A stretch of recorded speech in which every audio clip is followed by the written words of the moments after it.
ko sa inyo today kung paano gamitin yung intro maker na walang watermarks at saka magamit natin yung mga effects na naka-VIP. So, yung una natin gagawin, punta tayo sa Play Store and then i-search natin yung intro maker. Ayan, so pag nakita nyo na yung intro maker, ganito po yung ano niya, yung logo niya. So, i-install nyo lang. Ayan, so medyo mabagal yung internet ko ngayon, kaya medyo matagal-tagal matapos itong pag-i-install. So, after natin mag-install, of course, open natin yung apps. So, i-open natin yung apps. So, pag open natin, makikita na halos mga naka-VIP yung mga effects. And then, ito try muna natin. So, kahit na i-press natin yung naka 1080, kung i-download natin siya, nagpa-prompt talaga yung VIP na kailangan natin mag-purchase. At saka, kapag i-press din natin yung watermark na nakalagay intro maker, ganun pa rin yung lalabas. So, ang gagawin natin ngayon para mawala yung watermark at saka ma-open natin yung VIP, close natin tong apps. So, pag-close natin ng apps, punta tayo doon sa settings ng phone.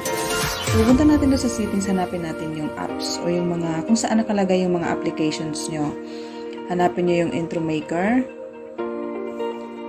And then, punta po tayo sa storage. So, doon sa storage, meron tayong makikita doon na clear data. So, i-clear po natin yung data. Ayan. So, ibig sabihin, yung doon sa apps, mawawala yun, balik ulit sa pinakauna. So, parang nililinis niya yung apps. So, balik tayo doon sa apps, doon sa intro maker.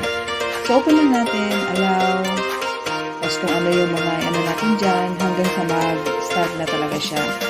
So, maghanap tayo ng effects na naka 1080, tapos i-press po natin siya hanggang sa makita natin yung magpo-prompt na window, tapos lalabas doon yung pinapa-review. Yung pinapapunta tayo sa Play Store para bigyan natin sila ng stars.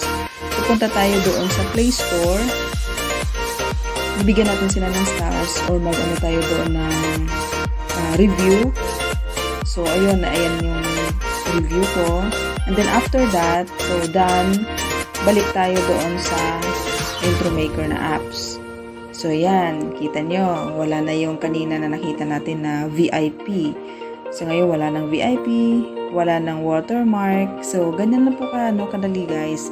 So, every time na mag-ano kayo, pag nag-clear data kayo doon, mag-open lang kayo ng effects na naka 1080 or 1080.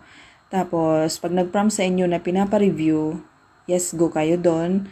Pagpunta doon sa Play Store, mag-review kayo, mag-leave kayo ng kung ilang stars or 5 stars, mas maganda. And then done. So, pagbalik nyo doon sa apps, ayan, wala nang VIP. At saka pwede nyo na din magamit yung effects na walang watermarks.